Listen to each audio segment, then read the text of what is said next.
Good to have you joining us again for another edition of the Catholic View for Women. My name is Teresa Tomeo, along with our co-hosts, Astra Beta Gutierrez and Janet Morana. And today we are going to tackle part 2 of the third vocation. Of course, we're familiar with religious vocations, the vocation and sacrament of marriage. But now we're going to talk about the third vocation, the vocation of the single life. And Janet, I know that this is something that was, again, one of our actual suggestions from our viewers. From our feedback back from the pilot series, you know, people emailed us, and a lot of women said, like, you know, well, what about the single life? You know, I wasn't called to become a nun or a religious, and marriage didn't ever happen for me. But what about remaining single and dedicating yourself just as a single person to the world, to the church, like that? And is it really a vocation? That's right. Is it really recognized as such? Exactly. And in the last episode, we spoke with Joan Lewis, who has an amazingly full, exciting life. Rome Bureau Chief for EWTN, and her story was absolutely amazing. Of course, if anyone missed last time, they could probably go to our website and see some of that episode, or EWTN's website, and see it, because it's wonderful. But we have, of course, our friend little Astrid here, who is also single, right? That's right. Single person here. Yes, the resident single person. So, you know, Astrid, we have to ask you the age-old question. That and we'll ask our viewers, too, how often, single ladies, does this happen to you? To you. Mm-hmm. So, how are you, honey? Good to see you again. Oh, you're not engaged yet. Yeah. Have I got a boy for you? I gotta run out of here. Yeah.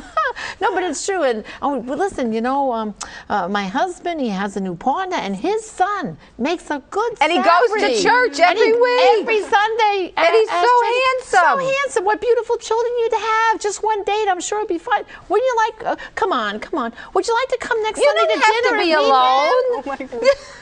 No, and they mean well. Does that sound familiar? Does it sound familiar? My friends also have stories to tell that are married, and people mean well. They want you to be happy. They think something's lacking in your life. They really do. If you're single, something's wrong, and you must be unhappy. Right. So we're here to tell people that no, actually being single, we see it in the testimony of so many women. So tell Astrid, yes. tell us about your life, darling, as a single person. Come on, we want to hear. Inquiring minds want to know. Well, it isn't easy, obviously. There are struggles, and of course you see the constant, you know, media messages of saying that you are lacking something, that you can't possibly be happy being single. But the answer to all of this resides in just trusting in Christ and really seeing that you have to trust Him with your life. Being single doesn't mean that you are necessarily vowed to be single all your life. I myself find that I am open to marriage, but right now God seems to have me in this mission to save unborn children.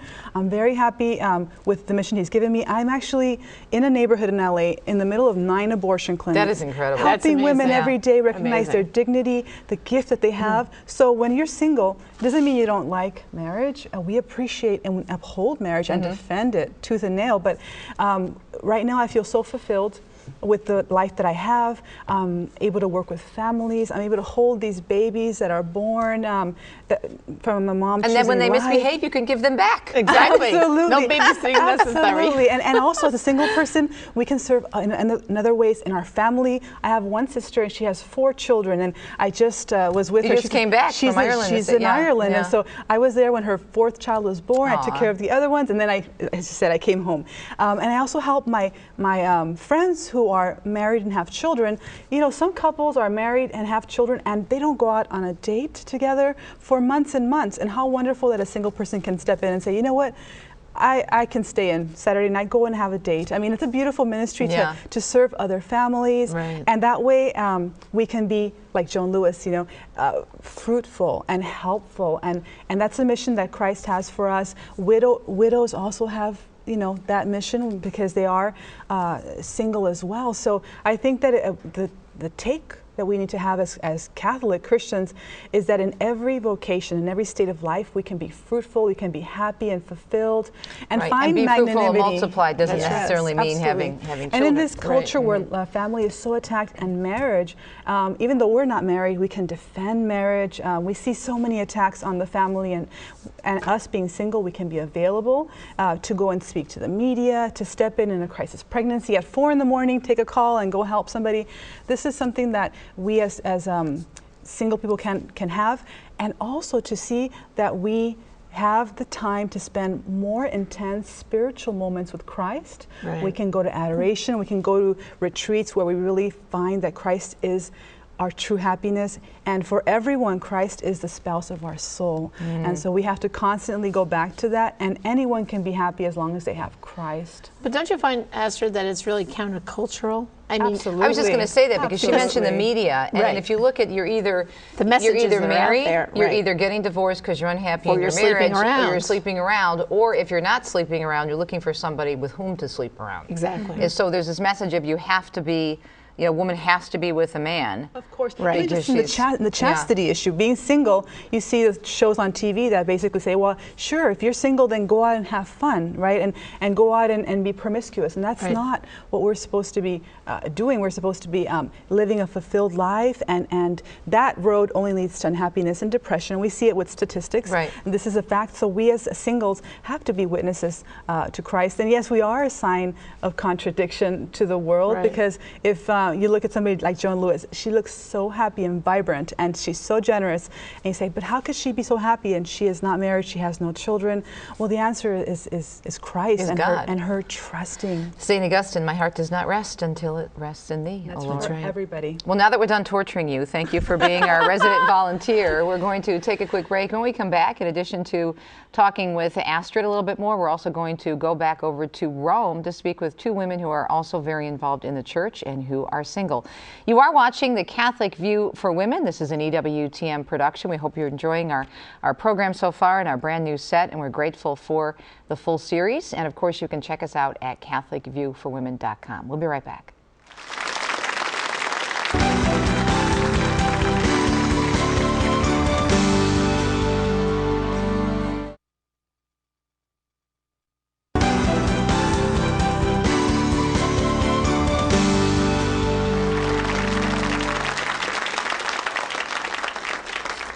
Welcome back. Thanks for joining us on The Catholic View for Women. This is part 2 of our program on the single life, or what we refer to as the third vocation. Okay, Astrid, it's been about 5 minutes since the break. You've been on my worldwide goodness. television. Get any text yet? You find a man? Come on. Nothing? Yeah, not No, quite yet. no offers time for a wasted. Your date. We got biological 20 clock minutes is more. it's ticking, biological clock, tick tock, tick tock. And we hear that so much. I know. It's so true. But this is a different take we're going to Yes. explain today. Yes. Oh, yes.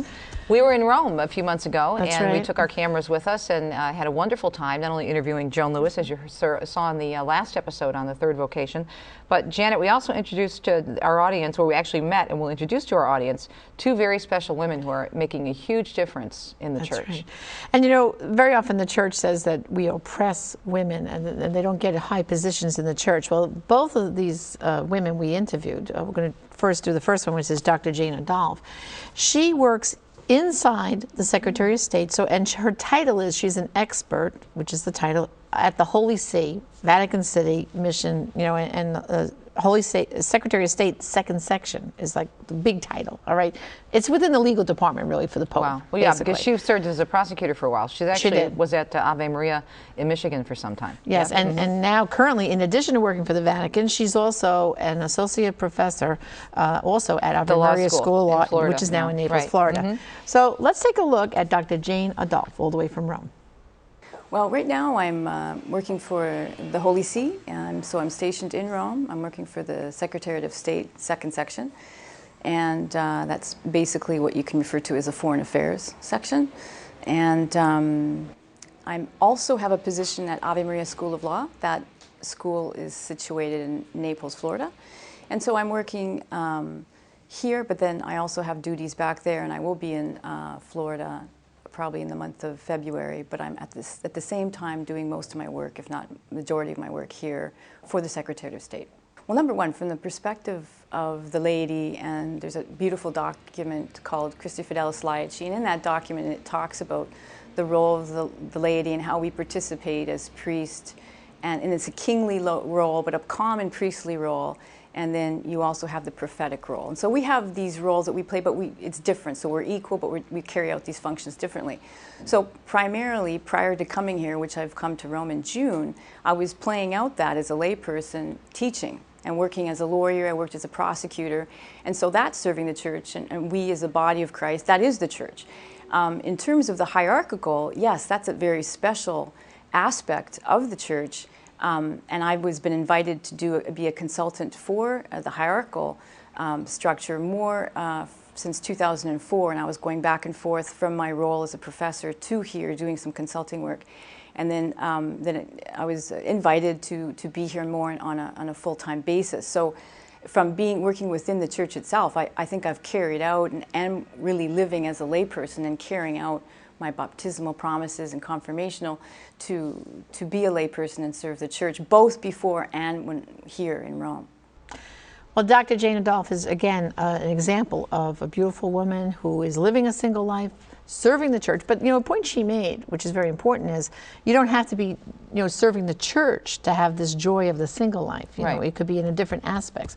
But I think she's a marvelous example of how happy she is in the work she's doing right now. And like Astrid points out, all right, marriage hasn't come her way. Is she closed off to it? Absolutely not. But she's very content where she is right now where she feels she's serving God and the church. And I also think she's a great example of women who have been able to really get in the church and show how the church is not, as you said earlier, Janet, oppressive, because they're able to move up in the ranks and nobody's stopping them. I mean, it's not as somebody says, well, you're a woman, you can't do this job. No. I mean, we interviewed the woman from the Pontifical Council for Justice and Peace, Dr. Flaminia. Yes, and she is an incredible powerhouse in the Vatican. So there are all these different roles. And again, not necessarily in the church, because every area is not necessarily going to be as a single person vocation inside the church. But what you do with your life is a vocation. You still bring that feminine genius, your gifts, and your fruitfulness, and your spiritual motherhood, no matter where you are. I love that world. term, spiritual motherhood. Spiritual motherhood too. I really all do. to it. Yeah, well, I'm a spiritual mom. I don't have any physical children, but I have, as I said on a recent program, I have wonderful spiritual children, my listeners and our viewers, and they send me Mother's Day cards. And, so that is so sweet. Isn't that sweet? Yeah, I mean, that means a lot to me. Yeah. They look to us for spiritual guidance, and it's a great thing. Now, we also spoke with another woman. Tell us about that interview, Janet. Well, this is a little bit different take now, because within the single life for women, some people do consecrate themselves as a virgin for life, consecrated life. This particular woman is part of the Focolare movement, and she said, she never thought, she wouldn't be married, but she felt a calling at a certain point, to the single, not just the single life, but as a consecrated virgin. Her name is Francesca Di Giovanelli, and she also works inside the Secretary of State, and she has a very specific job. It's called a minutante, which is an Italian term, but it's a very, very high position for the Holy See at Vatican City within the Secretary of State, which is, again, the legal department. But the previous lady also worked in the same kind of area, but this woman is even above her in her position. So it's a very, very high position, again, within the Vatican. The Focolare movement is a very active movement in Italy. I think we should maybe explain that a little bit. How would you describe Focolare? It's a secular institute. It's not a religious order as we know traditionally. It's part of the springtime. New evangelization. Exactly. Right. Yeah, so it's not that she's a religious, it's with a habit or anything like that. And she's a joyful woman. So she's sweet, very sweet. Let's see what she has to say. Okay, let's take a look and see about Francesca right now. I never thought I could be consecrated before. As I wanted to have 8 children and marry and so on. But I think that a vocation is like to feel engaged. It's a calling from God, but it's like love. It's a matter of love. No? So I never thought I've lost something, no? But I wear a dress good for me. I'm comfortable in this dress. Well, Francesca, is a beautiful witness, really. To have that calling to consecrate your life as a virgin for the Lord and for the Church. So I love this interview, and you can just tell when she's first, you know, answering the questions. There's a giddiness there where she's basically saying how she really thought she was called to marriage and to having children. I get the sense that she was really, and this is what it's supposed to be. She was really in love. Didn't she? That she was in love with the Lord. The expression, she says, this is a matter of love, and I like that expression very much. And it's truly, she is in love, and she feels loved, and she allowed Jesus to love her, and he showed her this beautiful life where she's blessing so many people, blessing the church, and just watching her, for me, was very edifying and inspiring. And I just think if you just let God, he will take you through a most amazing journey, and everybody's called to this kind of happiness. Yeah, but Esther, I'd just like to know, as a single person, what would you identify for other people who are watching right now? What are some of the struggles, though, of living this single life, would you say? You know, because you're happy in your pro-life work and all that, but there must have been a few bumps in the road, or where, and maybe other people are feeling the same way, like, well, it's not all honey, as you so to speak. There must be times when, left alone by yourself, do you feel sad, or are there certain points in your life where you came, like, a particular struggle? I want to mention two really important struggles that I had. The first being that I came from a family of separated parents. So naturally, when you have the culture that basically is putting down marriage, so what happens is a lot of young people, I believe, including myself, find that maybe marriage can represent certain pain or wounds. So we have to allow Jesus to heal that, to say, marriage is a beautiful thing, it's a gift, it's a calling. So if we're called, he will heal us, and with Christ, everything is possible. So I know that's something that a lot of people struggle with, is finding that, can I make it? If I get married, will I make it? So finding the healing for that. And number two, of course, it's a very natural state to be married and to have someone in your life in a romantic relationship. So when you don't have it, you do feel sometimes that like you're missing something, you feel a longing. I think it's very natural to feel attracted to someone. I think it's very natural. We shouldn't feel disturbed or perturbed by that. It's very natural, and God will lead you to the right place. And if you're meant to be married, step by step, but day by day, he'll show you. And it's all part of a discernment. And we have to ask ourselves, in our state of life, do I feel called? Do I feel fulfilled?